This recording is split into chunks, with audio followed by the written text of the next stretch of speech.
बिस्मिल्लाहिर्रहमानिर्रहीम। अस्सलाम वालेकुम नाज़रीन, मैं हूं फ़याज़ राजा और आप देख रहे हैं आपका अपना यूट्यूब चैनल। दोस्तों, वफाकी हुकूमत इस्लामाबाद से इंतहाई अहम तरीन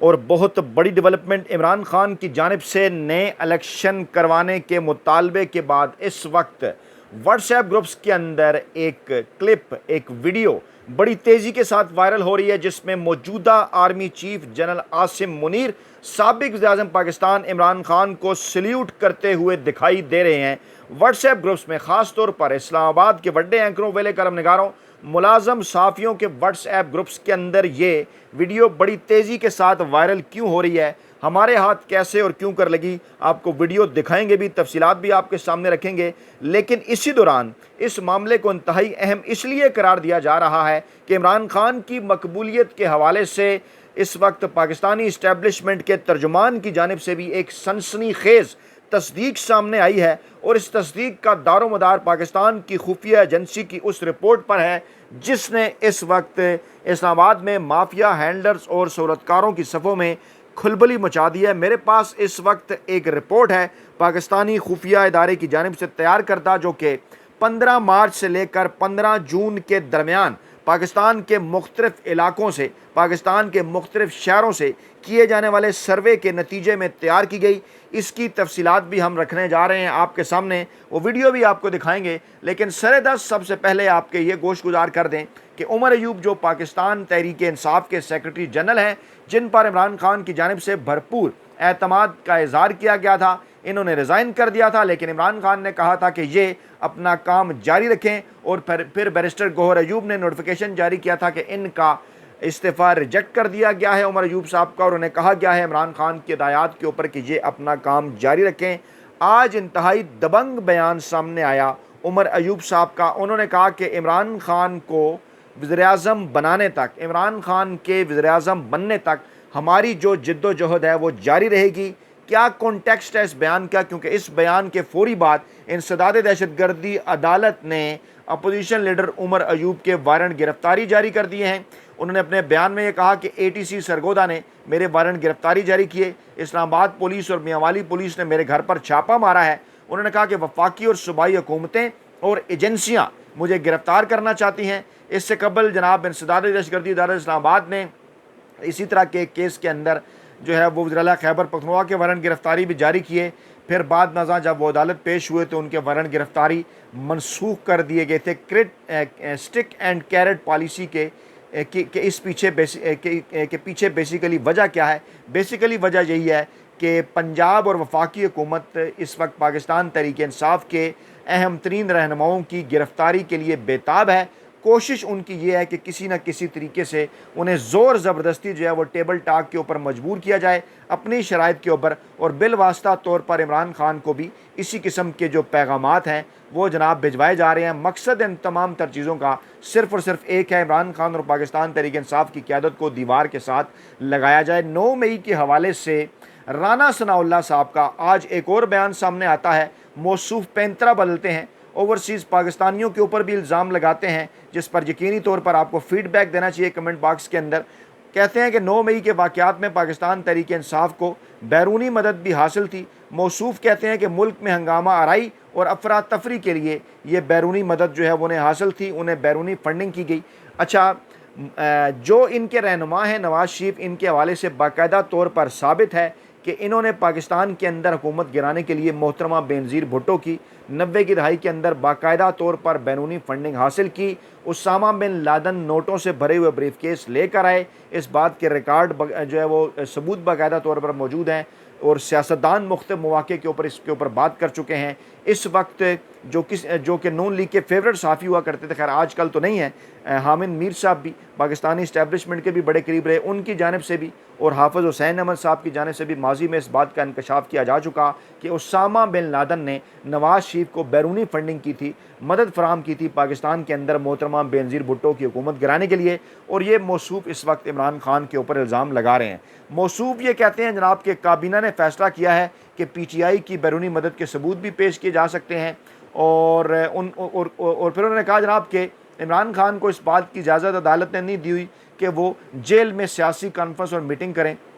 तो कौन सी कॉन्फ्रेंस की इमरान खान ने जेल के अंदर, कौन सी मीटिंग की? अगर नवाज शरीफ के हवाले से ज़रा याद किया जाए थोड़ा सा राना सनाउल्लाह साहब आप यादाश्त पे गौर करें तो वो तो सालगिरहों के केक भी काटा करते थे, फैमिली का डिनर भी किया करते थे, उनके प्लेटलेट्स भी गिर जाया करते थे, पूरे का पूरा ख़ानदान पहुंच जाया करता था और उसके बाद फिर वो डील करके लंदन भी सुधार जाया करते थे। मौसूफ कहते हैं कि नवाज शरीफ पर तो पाबंदी लगी थी कि वो जेल में किसी से ना मिलें, सफ़ेद झूठ है ये। और फिर आगे चलकर मौसूफ कहते हैं कि पाकिस्तान तहरीक इंसाफ ने जलसा करके पाकिस्तान में अफरा तफरी करने का जो प्लान है वो तरतीब दिया था। तो जनाब अब जो इस हवाले से इंकशाफात सामने आ रहे हैं और शेख वकास अकरम ने भी इस बात की तस्दीक कर दी है, वो तो ये कह रहे हैं कि तरनौल के इलाके के नज़दीक जितने भी अस्पताल हैं वहाँ पर तो पुलिस इस्लामाबाद इंतज़ामिया की जानब से ये बात कह दी गई थी कि अगर कोई पाकिस्तान तहरीक इंसाफ के कारकुनान या इस जलसे के अंदर शिरकत करने वाले लोग किसी वजह से ज़ख्मी हो जाएँ तो आपने उनका इलाज भी नहीं करना। यानी ये शर्मनाक तरीन सूरत हाल इस इस्लामाबाद इंतज़ामिया का प्लान था, पुलिस का प्लान था। यानी कि एक तो उन्होंने मार कुटाई करनी थी, एक तो उन्होंने वहाँ पर हालात ख़राब करने थे और फिर उससे भी बढ़कर ये कि अगर इन हालात ख़राबी के नतीजे में पाकिस्तान तहरीक इंसाफ के कारकुनान को ज़ख्मी हो जाएं तो फिर उनका किसी किस्म का कोई इलाज भी नहीं करना। यहाँ तक ले कर चले गए हैं ये ममलकत खुदादाद पाकिस्तान को। और इसी माहौल के अंदर जब ये माहौल है, जब इमरान खान ने पाकिस्तान के अंदर नए इलेक्शन की बात की, जब उमर अयूब साहब ने ये कहा कि जनाब वो इमरान खान को वज़ीर-ए-आज़म बनाने तक जो है वो जिद्दोजहद जारी रखेंगे, इसी दौरान ये वीडियो जो है ये वायरल होना शुरू हुई। पहले ये वीडियो हम आपके सामने रखते हैं और ये भी आपको बताते हैं किस वक्त की है, किस मौके की है, उसकी वजूहात क्या हैं, कौन है इस वीडियो को वायरल करने के पीछे। ये देखिए, ये इमरान खान साहब जब वज़ीर-ए-आज़म पाकिस्तान बने थे तो उन्होंने जनाब GHQ का दौरा किया था और ये जनाब साहिर शमशाद मिर्ज़ा साहब से पहले मौजूदा army chief general Asim Munir Imran Khan को सलूट कर रहे हैं। ये इमरान खान की उस वक्त के army chief general Qamar Javed Bajwa से मुलाकात। दोबारा आपने इस वीडियो को गौर से देखना है क्योंकि आगे चलकर इसी वीडियो के हवाले से कुछ अहम तरीन और दिलचस्प इंकशाफात जो हम करने जा रहे हैं। ये बेसिकली इमरान खान के वज़ीर-ए-आज़म बनने के फ़ौरन बाद इमरान खान का पाकिस्तानी इस्टेब्लिशमेंट के हेडक्वार्टर GHQ का ये दौरा है और आज ये वीडियो एक बार फिर जो है वो वायरल है मुख्तलिफ व्हाट्सएप ग्रुप्स के अंदर। और इस माहौल के अंदर वायरल है कि जब इमरान खान से पहले मौलाना फजल रहमान साहब की जानिब से भी ये जो है वो, ये देखिए, ये इसमें आप देख सकते हैं जी, गौर से देखिए, ये मौजूदा आर्मी चीफ जनाब आसिम मुनीर साहब ने इमरान खान को सल्यूट किया। अच्छा, अब इसी वीडियो के वायरल होने के साथ साथ पाकिस्तानी इस्टेब्लिशमेंट के इंतहाई करीब समझे जाने वाले, पाकिस्तानी इस्टेब्लिशमेंट का खुद साख्ता तर्जुमान भी उन्हें कहा जा सकता है, पाकिस्तानी इस्टेब्लिशमेंट का गैर सियासी तर्जुमान भी उन्हें कहा जो है वो गैर सरकारी तर्जुमान भी उन्हें कहा जा सकता है, इमरान खान के सख्त बुक्स का शिकार रहे गुज़श्ता कई बरसों के दौरान। लेकिन अब इन दिनों बदले बदले से मेरे सरकार नज़र आते हैं। कहा क्या है उन्होंने, बड़ा ही सनसनीखेज़ और दिलचस्प इंकशाफ उन्होंने किया है और इसको गोया कि सब ये कह रहे हैं कि ये पैगाम जो है ये पाकिस्तानी इस्टेब्लिशमेंट ही की जानिब से जो है वो समझा जाना चाहिए क्योंकि बेशतर इस किस्म के जो मौक़े हैं, बेशतर मौक़े इस किस्म के जो हैं वो सामने आए हैं कि जनाब पाकिस्तानी इस्टेब्लिशमेंट ने अंसार अब्बासी साहिबान जैसे लोगों के ज़रिए और सुहेल वड़ाई साहिबान जैसे लोगों के ज़रिए, दीगर इस किस्म के लोगों के ज़रिए जो है वो इमरान खान तक बिलवास्ता जो है वो उन्होंने जो है वो पैगाम रसानी की है। और मौसूफ़ का नाम जी हाँ मैं आपके सामने रखता हूँ, नजम सेठी 35 पंक्चर्स के हवाले से भी मशहूर हैं और जिस किस्म का तज्ज़िया इमरान खान के ख़िलाफ़ ये माजी के में जो है वो देते रहे हैं वो भी आपके सामने है। लेकिन अब इन्होंने क्या इंकशाफ किया है ये मैं आपके सामने इनका ट्वीट रख रहा हूँ, ये भी बड़ी तेज़ी के साथ आज जो है वो सोशल मीडिया के ऊपर वायरल है। और ये फरमाते हैं ये वक्त इमरान खान का है और इमरान खान के अलावा कोई भी सियासी जमात कामयाब नहीं हो सकती, मौका अगर किसी को मिलेगा तो इमरान खान ही को मिलेगा। अब इसका मतलब ज़रा समझिए कि ये वक्त इमरान खान का है। डेफिनेटली आज के दिन जब मैं आपके सामने ये वीडियो कर रहा हूँ, अब मैं आपको इस रिपोर्ट की तरफ लेके जाता हूँ। 15 मार्च से 15 जून के दौरान पाकिस्तानी खुफिया एजेंसी की जानिब से ये रिपोर्ट तैयार की गई और ये रिपोर्ट जो है ये पैमाना बता रही है कि पाकिस्तान में इस वक्त कौन मकबूल तरीन सियासतदान है। इलेक्शन हो चुके थे, इलेक्शन होने के तकरीबन एक माह बाद ये जो है 15 मार्च से 15 जून के दरमियान ये रिपोर्ट तैयार की गई। मौजूदा चुनते हुकूमत बन चुकी थी, इमरान खान पस ज़िंदा थे, पाकिस्तान तहरीक इंसाफ का मैंडेट चुरा लिया गया था। ये रिपोर्ट ये बात कर रही है कि इमरान खान को पूरे पाकिस्तान के अंदर 90%, जी हाँ 90% पाकिस्तानी अवाम की हमायत हासिल है और इस हमायत के नतीजे में अगर इसी सूरत हाल के अंदर पाकिस्तान में नए आम इंतखाबात करवाए जाते हैं तो इमरान खान बिलाशुबा 3/4 अक्सरियत के साथ पूरे पाकिस्तान के अंदर और 2/3 अक्सरियत के साथ साथ बलूचिस्तान और सिंध के अंदर भी कामयाब होंगे। सिंध और बलूचिस्तान के अंदर इससे पहले माजी में सादा अक्सरियत की बात की जाती रही है, पंजाब और खैबर पख्तूनख्वा में 2/3 अक्सरियत की बात की जाती रही है, लेकिन अब ये लेटेस्ट रिपोर्ट हमें ये बता रही है कि इस वक्त पाकिस्तानी अवाम तकरीबन 90% की तादाद में इमरान खान के साथ खड़े हुए हैं। यही है वो खौफ, यही है वो डर कि जिसके वजह से बार बार इस किस्म की दरफंतरियाँ छोड़ी जा रही हैं कि पाकिस्तान तहरीक इंसाफ के ऊपर पाबंदी लगाई जा सकती है, और इस हवाले से बाकायदा तौर पर वर्किंग शुरू हो चुकी है। राना सनाउल्लाह साहब का जो आज का बयान है इसी जानिब इशारा करता है। पंजाब कैबिनेट मरीम नवाज़ के साथ बैठकर इस हवाले से जाली गैर आइनी और गैर कानूनी केसेस इमरान खान के ख़िलाफ़ बनाने का फ़ैसला कर चुकी है, और मौजूदा चीफ जस्टिस काजी फ़ैज़ ईसा साहब मुकम्मल तौर पर सहूलतकारी कर रहे हैं। अब तो काजी फ़ैज़ ईसा साहब के इंतहाई करीब समझे जाने वाले, माजी में जो उनके बड़े फेवरेट यूट्यूबर्स थे, वो भी ये इंकशाफ कर रहे हैं कि हाई कोर्ट के जजेस के ख़िलाफ़ रेफरेंस के पीछे काजी फ़ैज़ ईसा साहब खुद हैं, और अब मखसूस नशस्तों के केस में भी अपने साथी जजेस को धमकी दी जा रही है कि अगर माले गनीमत में लूटी हुई सीटें हुकूमत को ना दी तो उनकी भी फ़ाइलें तैयार हो रही हैं। ये जनाब उन यूट्यूबर्स की जानिब से कहा जा रहा है जो माजी के अंदर काजी फ़ैज़ ईसा साहब की बेगम से भी मुलाकातें करते रहे, उनके जो है वो बड़े फेवरेट भी रहे, उनके हक़ के अंदर कैंपेन भी चलाते रहे। हम उस वक्त भी ये बात करते रहे कि काजी फ़ैज़ ईसा साहब रॉन्ग नंबर हैं, आज भी यही बात कर रहे हैं, और आज ये अपने गुनाहों को धोने की कोशिश कर रहे हैं। और 2-3 लोग हैं इस किस्म के, आपको पता है, नाम लेने की ज़रूरत नहीं, क्योंकि माजी में काजी फ़ैज़ ईसा साहब के बड़े करीब थे।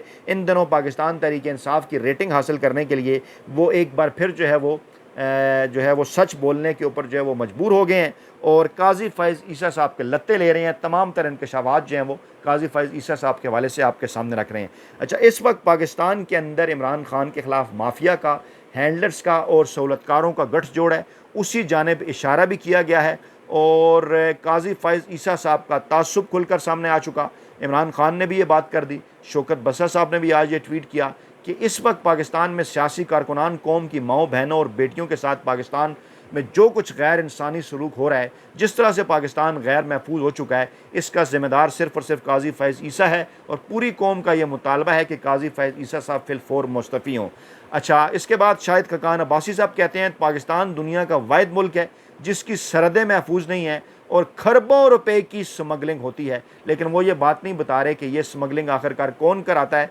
क्योंकि इशारा उन्होंने सरहदों के महफूज ना होने की जानिब किया, और फिर उन्होंने स्मगलिंग के हवाले से भी इल्ज़ाम लगाया, और फिर इंसाफ के लिए खड़े होने वाले जजेस के ख़िलाफ़ दायर किए जाने वाले रेफरेंस जो हैं इस बात का सबूत दे रहे हैं। छः जजेस के ख़त में जितने भी इल्ज़ामात लगाए गए थे वो तमाम के तमाम सच थे। जजों को दबाव में लाने के लिए मनफी हरबे इस्तेमाल किए जा रहे हैं, और जो भी इमरान खान की ख़वातीन खिलाड़ी हैं, चाहे वो यास्मीन राशिद हैं, चाहे वो आलिया हमज़ा हैं, उनकी जानिब से भी मुसलसल जो है वो पाकिस्तानी कौम के नाम एक ही पैगाम भिजवाया जा रहा है, और कहा जा रहा है कि खान साहब कल भी हम आपके साथ थे, आज भी हम आपके साथ जो हैं वो खड़े हुए हैं, और अगर इमरान खान साहब ने भूख हड़ताल का हुक्म दिया तो सबसे पहले जो है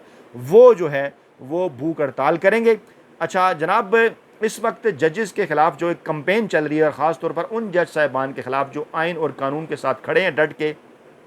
हैरत की बात यह है कि इन जजेस के ख़िलाफ़ जितनी भी ट्वीट्स की जा रही हैं उन तमाम का मतन जो है वो एक जैसा है, जिससे एक बार फिर ये बात साबित होगी है कि ये बाकायदा तौर पर एक मुनज़्ज़म जो है वो मुहिम का हिस्सा है, और वाज़ह हो गया है कि अगर चीफ जस्टिस काजी फ़ैज़ ईसा साहब कोई रद्दअमल दे देते, कोई स्टेप उठा लेते इन एजेंसीज़ के ख़िलाफ़ जो कि जजेस को डरा रही हैं, धमका रही हैं उनसे मर्ज़ी के फ़ैसले लेने के लिए, तो यहाँ तक नौबत ना आती। अब चाहे जस्टिस जहांगीरी हों, जस्टिस बाबर सत्तार हों, जस्टिस शहजाद मलिक हों, सभी के ख़िलाफ़ एक घटिया और गलीज़ किस्म की कंपेन शुरू है मखसूस अकाउंट्स के हवाले से, और ये तमाम के तमाम अकाउंट्स मरीम नवाज़ साहबा फॉलो भी कर रही हैं, और बाकायदा तौर पर ऐसे लोग यहाँ पर बैठे हुए हैं जो कि एक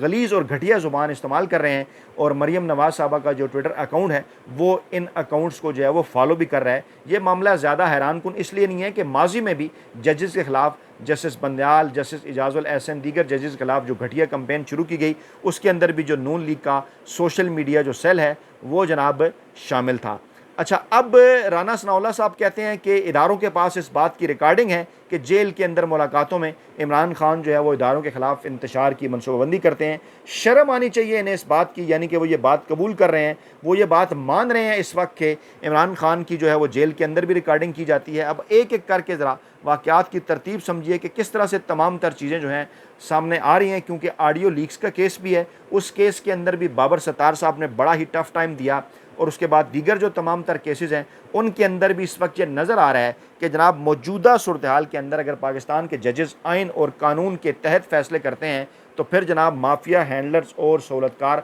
बहुत जल्द आपको नज़र आएगा कि इनकी दास्तान भी ना होगी दास्तानों में। इसी माहौल के अंदर इमरान खान को पैगाम रसानियाँ जारी हैं, उनको पैगामात भिजवाए जा रहे हैं। आज नजम सेठी साहब का ये बड़ा इंकशाफ कि इन हालात के अंदर आना है जीत के वक्त इमरान खान का है, सिर्फ़ और सिर्फ इमरान खान ही ने जीत के आना है। और फिर सोशल मीडिया, फिर व्हाट्सएप ग्रुपों के अंदर इस क्लिप का बड़ी तेज़ी के साथ वायरल होना ये सवाल उठा रहा है। इस्लामाबाद के बड़े एंकर वेले कलमनगार और मुलाजम साफ़ी ये सवाल पूछ रहे हैं कि क्या हालात बदलेंगे, नए इलेक्शन होंगे, नए इलेक्शन के नतीजे में इमरान खान वज़ीर-ए-आज़म होंगे और एक बार फिर मौजूदा आर्मी चीफ की तरफ से इमरान खान साहब को सलूट किया जाएगा। कमेंट बॉक्स में अपनी राय ज़रूर दीजिएगा। अपना बहुत ख्याल रखिएगा, दुआ में याद रखिएगा। नई वीडियो के साथ जल्द हाजिर होंगे। अल्लाह ने के बाद।